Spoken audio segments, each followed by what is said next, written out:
Yep. All right, guys, what's going on? Welcome back to the Everything College Bowl podcast. Today, me and Nick will be looking at the 2023 Texas Bowl, December 27th, Wednesday night, 9 p.m. Eastern Time on ESPN. Aggies 3-point favorites. Energy Stadium in Houston, site for this contest. Looking at the offenses for Texas A&M, they're going to be down to a third-string quarterback, it appears, with Max Johnson departing, Connor Wigman still banged up. Jalen Henderson's going to get to go. 704 yards, 6 touchdowns, 2 on the ground, and then 2 interceptions this year. He got, a couple of reps over the last 3 games of the year. Ended up putting up 294 and 2 scores against the Tigers in the season finale. So he's not completely, restricted to any type of experience right now. If you look at the receiving core, though, Noah Thomas, Moose Muhammad, these guys didn't have the greatest of seasons. Jake Johnson's transferring. Jedi Walker was pretty good with 453 and 2 scores. We're not sure if Evan Stewart's going to play. It does look like a nice Smith will get to go, though, 795 and 2 touchdowns this year. It looks like he made a pretty full recovery from, bad leg injury a season ago. So this receiving core, it's very, very good. So Henderson has plenty of guys to work with.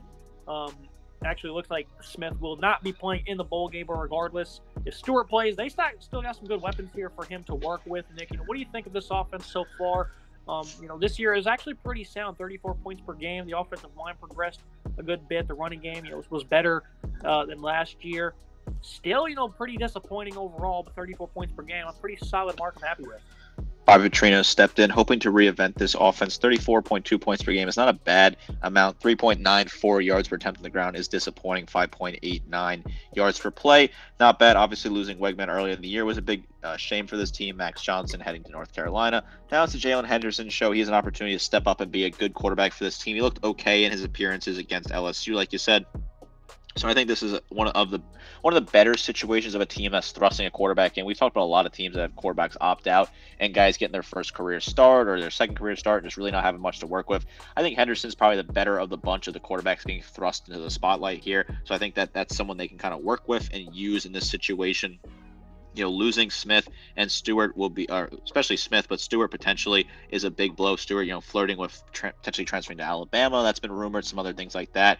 Nia Smith, losing him for this game is disappointing as those two guys combined for, 1,300 yards receiving. Janae Walker, Noah Thomas are solid players. Moose Muhammad, he's been good when he's been playing at full strength. He's a good player for this team. I like Thomas a lot. I like Muhammad a lot too. So there is some nice potential there.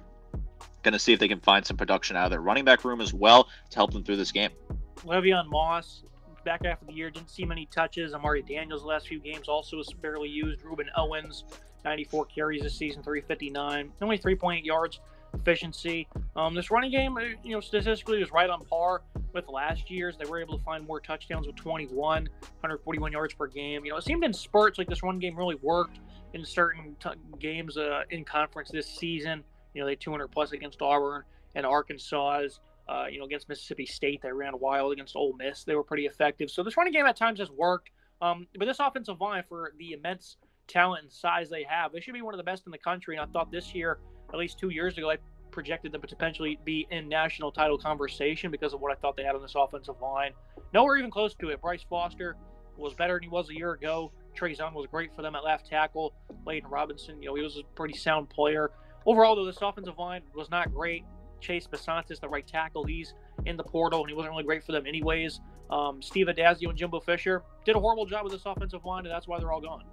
This is certainly an issue for this offensive line. A lot of transfers. This offensive line was not good. They're not able to run the ball at an effective rate. Ruben Owens, 3.8 yards per carry. It's just a disappointing number for a guy like him who came in highly touted at high school. He only had 3 scores. I expect him to get some touches in this bowl game. He'll have an opportunity to try and show what he's worth.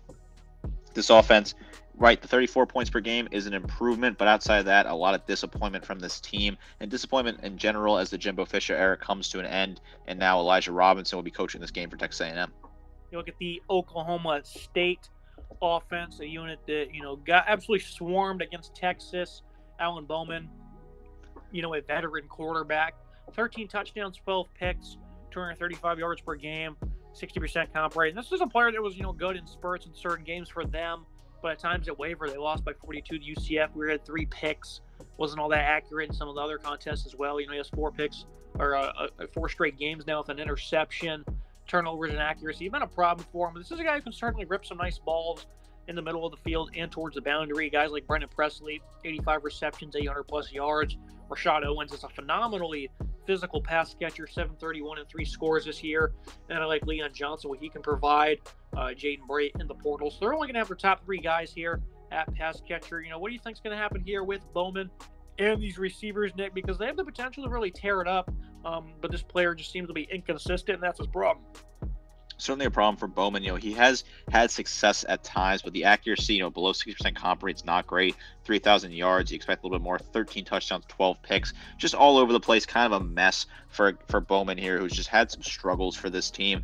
Brendan Presley is a fantastic wide receiver, a great target for him, right? The average is not great at 9.9 yards per catch, but 839 and 6 scores is good. Rashad Owens, Leon Johnson are all really talented players.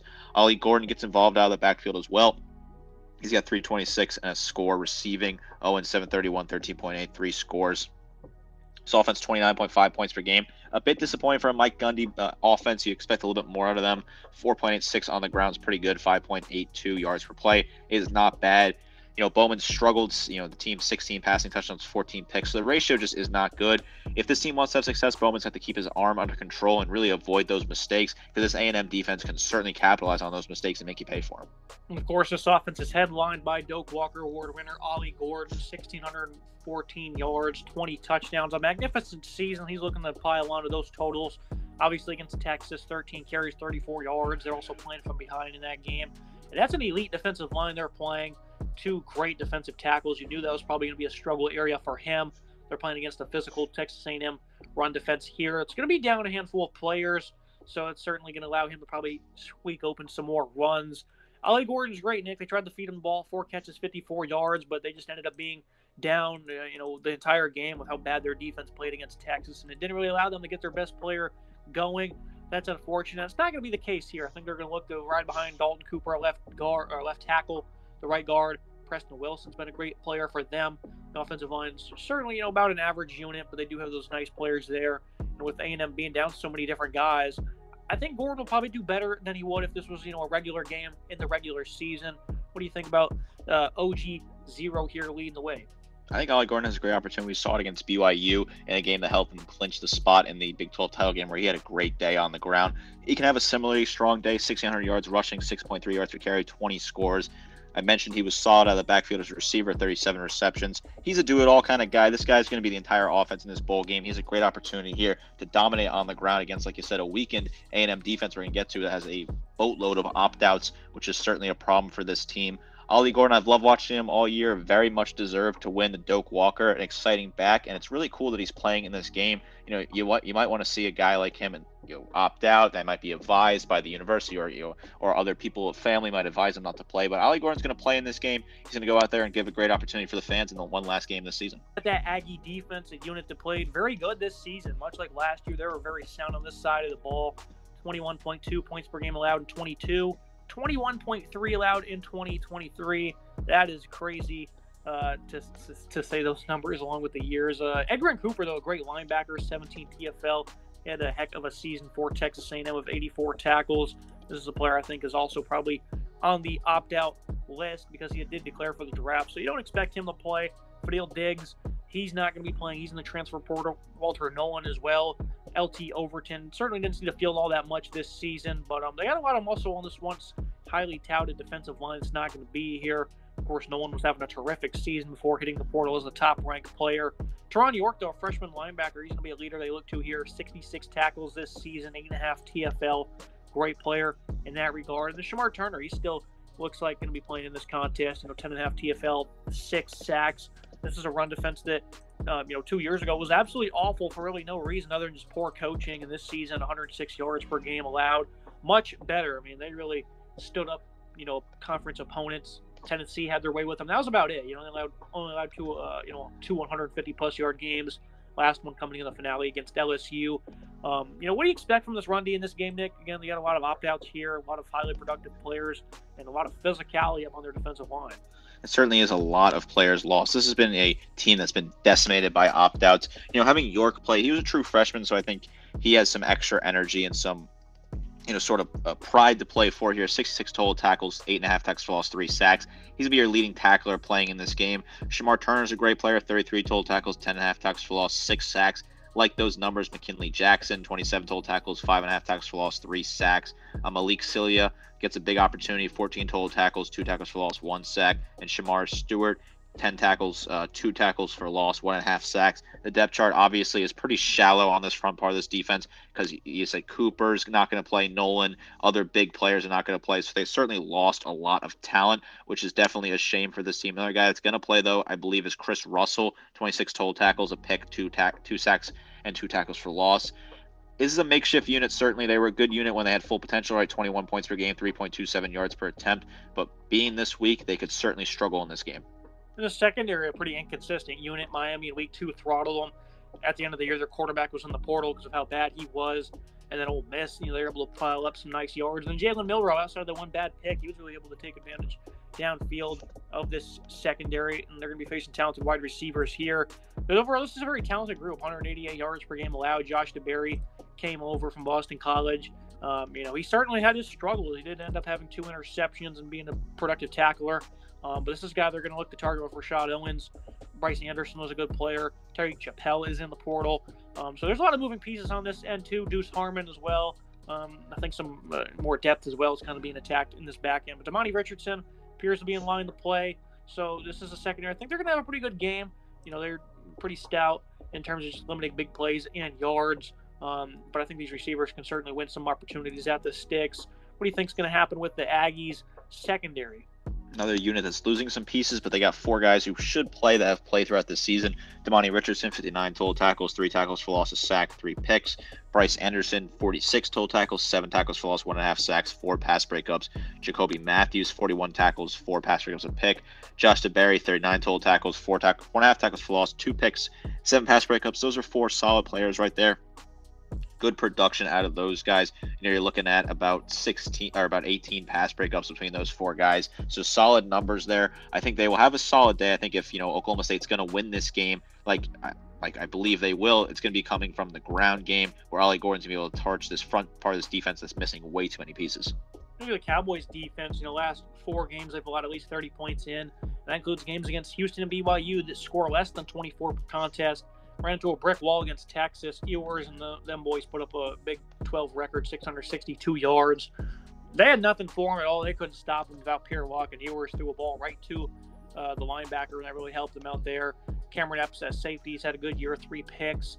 Dylan Smith, a young player as well, had a good year. Nicholas Martin, though, this is an elite playmaker, 133 tackles, 16 TFL, and 6 sacks. This guy was the heart and soul of this defense. And, of course, he's the one that snagged that pick to set up a touchdown against Texas that kind of gave them some life there.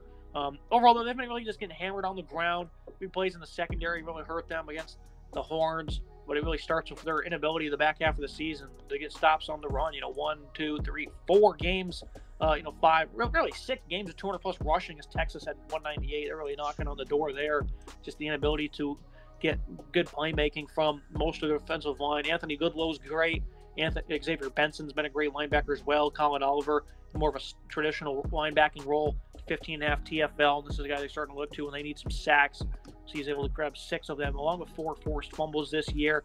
So there's, good individual talents on this defense, but collectively, they're not really great, Nick, in the end of the year. You got to give Gundy credit because I think he certainly accomplished a lot more he should have this season. But at the end of the day, the biggest downfall is these guys' inability to play.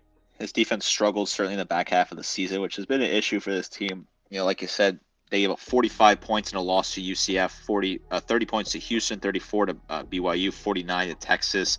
They struggled in the back half of the season. They also gave up, 32 in a win at Kansas earlier, 33 to South Alabama in a brutal loss where things kind of started to change a little bit better for this team. Nicholas Martin, 133, 16 tackles for loss, 6 sacks. Great numbers there. Good returning production from a big linebacker in the middle. 2 picks as well, like you said, solid numbers. Colin Oliver, 71 total tackles, 15.5 tackles for loss, 6 sacks. Xavier Benson, 60 total tackles, 7.5 tackles for loss, 1.5 sacks. Anthony Goodlow, 40 total tackles, 6 tackles for loss, 2 sacks. Good numbers there. Nathan Latu, 29 total tackles, 5 tackles for loss, 3 sacks. So there's a lot of nice production here, and I think they'll have a nice day succeeding against this weak and battered A&M offensive line. which is something positive to take away if you're a Pokes fan. We have the final thoughts and the prediction. This is a strange game because A&M, they have a lot of transfers, opt-outs. Oklahoma State, their quarterback likes to turn the ball over, and their defense isn't all that great. But I'm not sure if the Aggies are going to be able to exploit it. I think Henderson's a talented quarterback who's playing.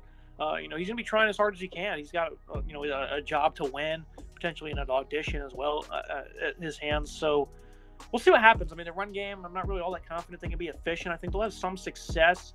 I think they need to be strong running the ball. Bowman for Oklahoma State's going to have to make some big plays. And I got to get, Ollie Gordon some solid lanes. I think Oklahoma State's going to win 17-14. I think you're going to see a low-scoring contest here. I mean, one confident point on this one. I'm just not sure which way to lean, really. It really comes down to the Aggies being able to take advantage of that poor run defense, Nick. And I think, again, they'll be solid at doing it, but I'm not sure if it'll be enough to win the game. This is definitely a weird game. The bookies give A&M the favor right now. The spread open at 4.5, and now it's 2.5 in favor of the Aggies. ESPN's analytics says they have a 72% chance to win this game.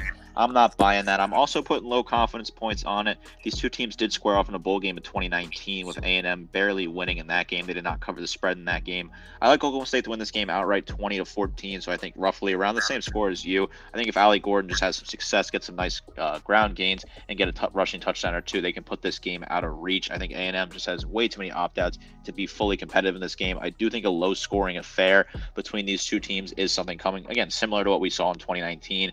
This is a very interesting game, though. A&M, completely new era with Mike Elko coming in. Obviously, Elijah Robinson's a very loved coach within that system, taking over for this game. He's coached 2 games this season already. And then, Mike Gundy and his team, they made the Big 12 title game, the last, Big 12 title game in this era as we know it. And they want to get one more win this season, kind of wrap up what was a season that really looked dead on arrival in September, but then turned around pretty quickly to find themselves successful. Yeah, certainly should not be a blowout by any means, but if either team does go ahead and win this one handily, I think it's going to be a lot of momentum on either side that's certainly going to be warranted, and I think it could be very important for whichever program could potentially do that. So good bet on the line here, I would say, at least for morale moving forward. That's going to be it for today's episode. Make sure you guys like, comment, subscribe. See you next time.